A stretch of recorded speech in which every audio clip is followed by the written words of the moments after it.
verdade não contada sobre o rei Salomão. Salomão foi um rei amado, mas sua história é desagradável. A Bíblia é um livro completo e imparcial, que não tenta nos proteger das imperfeições dos nossos heróis da fé. É difícil pensar nos reis lembrados com carinho na Bíblia, sem incluir Salomão. Ele sempre será lembrado como um rei que amava tanto a Deus, que ofereceu 1000 holocaustos, pediu sabedoria e brilhou com uma compreensão tão incomum que trouxe paz e pôs fim às guerras, conforme relatado em 1 Reis, capítulo 3, versículos 3 a 14.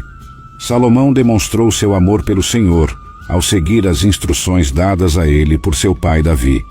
Ele também ofereceu sacrifícios e queimou incenso nos lugares altos. O rei foi a Gibeão para oferecer sacrifícios, pois esse era o lugar alto mais importante. Lá, Salomão ofereceu 1000 holocaustos no altar de Gibeão. Naquela noite, o Senhor apareceu a Salomão em um sonho e disse: "Pede o que quiseres que eu te dê." Salomão respondeu: "Tu tens mostrado grande bondade ao teu servo meu pai Davi, porque ele foi fiel a ti, justo e reto de coração. Tu continuaste essa grande bondade ao lhe dar um filho, para se assentar em seu trono. Agora, Senhor meu Deus, fizeste teu servo rei no lugar de meu pai Davi. Mas eu sou apenas uma criança pequena e não sei como agir. Eis que estou no meio do teu povo, que escolheste, um povo tão numeroso, que não pode ser contado ou numerado. Dá, pois, ao teu servo um coração compreensivo para governar o teu povo e para discernir entre o bem e o mal, pois quem pode governar este teu tão grande povo?" O Senhor ficou satisfeito com o pedido de Salomão e disse: "Já que pediste isso e não riquezas, longa vida ou a morte de teus inimigos, mas sim discernimento para administrar a justiça, farei o que pediste. Te darei um coração sábio e perspicaz, de modo que nunca houve alguém como tu, nem haverá no futuro. Além disso, te concederei o que não pediste, riqueza e honra, para que durante tua vida não haja igual entre os reis. E se caminhares em obediência a mim, observando meus decretos e mandamentos, como fez teu pai Davi, então te darei uma longa vida." Salomão ficou famoso por sua popularidade devido à sua profundidade de conhecimento e soluções. Ele escreveu alguns dos livros mais conhecidos da Bíblia, como Eclesiastes, Cântico dos Cânticos e Provérbios, repletos de sabedoria. Nestes livros, Salomão escreveu muitas palavras sábias, citações, canções e provérbios que são tão profundos que ainda os exploramos hoje. Exemplos destas pérolas de sabedoria são Provérbios capítulo 5, versículos 1 e 2. "Meu filho, presta atenção à minha sabedoria. Inclina teu ouvido para as minhas palavras de discernimento, para que preserves a descrição e teus lábios guardem o conhecimento." Veja também esse, que eu sei que você conhece, Provérbios capítulo 9, versículo 10. "O temor do Senhor é o princípio da sabedoria, e o conhecimento do santo é entendimento." Agora em Eclesiastes capítulo 3, versículos 1 e 11. "Tudo tem o seu tempo determinado, e há tempo para todo o propósito debaixo do céu. Ele fez tudo apropriado a seu tempo. Também há eternidade no coração do homem, sem que este possa descobrir as obras que Deus fez, desde o princípio até o fim." Salomão era um homem sábio, fácil de amar e de ignorar. Por isso, muitas pessoas vinham de longe e de perto para buscar sua sabedoria, riqueza ou conselho, conforme descrito em 1 Reis, capítulo 10, versículos 1 a 18. Quando a rainha de Sabá ouviu falar sobre a fama de Salomão, ela veio a Jerusalém para comprovar as histórias que circulavam sobre sua sabedoria. Ao encontrar-se com Salomão, ela discutiu tudo o que tinha em mente. Salomão respondeu a todas as suas perguntas, e nada era demasiado difícil para o rei explicar.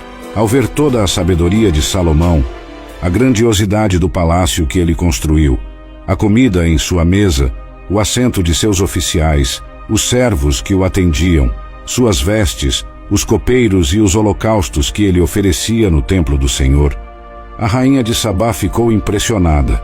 Ela disse ao rei que as notícias que ouviu em seu próprio país sobre suas conquistas e sua sabedoria são verdadeiras, mas ela não acreditava até vir e ver com seus próprios olhos.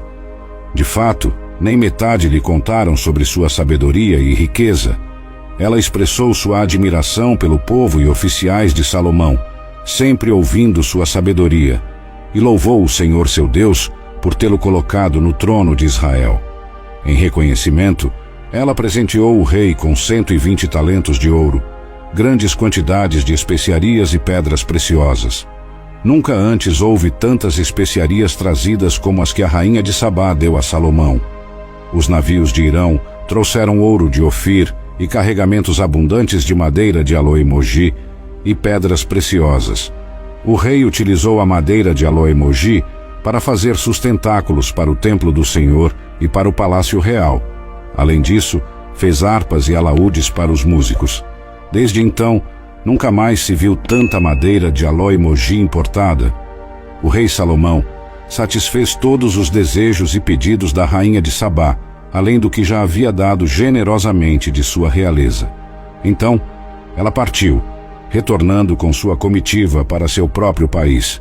O peso do ouro que Salomão recebia anualmente era de 666 talentos, sem contar as receitas dos mercadores, comerciantes e de todos os reis árabes e governadores dos territórios.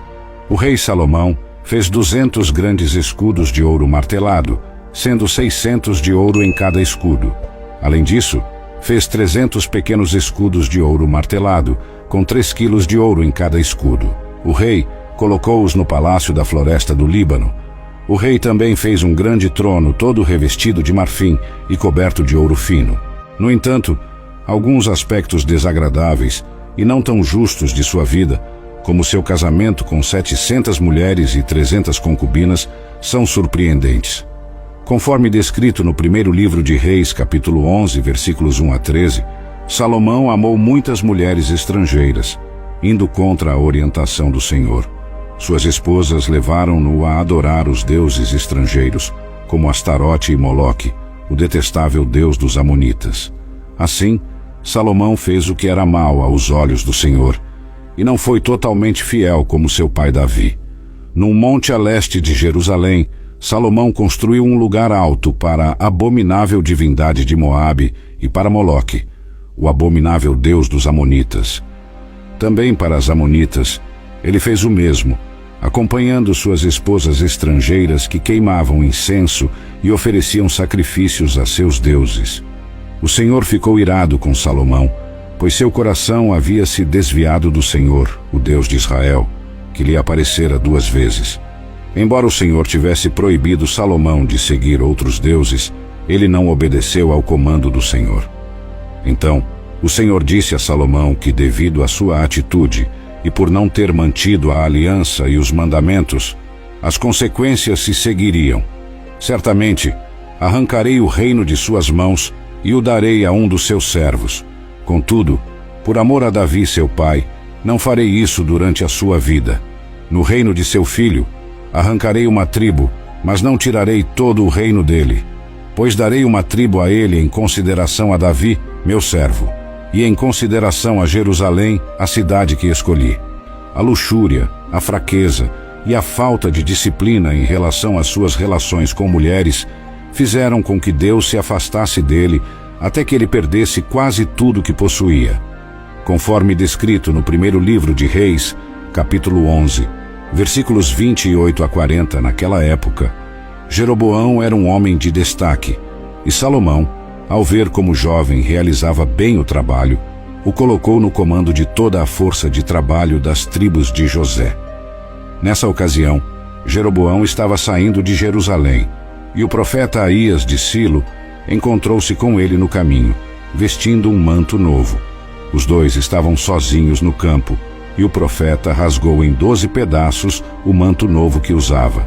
Então disse a Jeroboão: pegue 10 pedaços para você, pois assim diz o Senhor, o Deus de Israel: vou arrancar o reino das mãos de Salomão e dar a você 10 tribos. Todavia, por amor a Davi, meu servo, e por amor a Jerusalém, a cidade escolhida entre todas as tribos de Israel, deixarei uma tribo para o filho de Salomão, a fim de que tenha uma lâmpada diante de mim todos os dias em Jerusalém, a cidade que escolhi para o meu nome. Farei isso porque eles me abandonaram e adoraram Asterote, a deusa dos Sidônios, Camus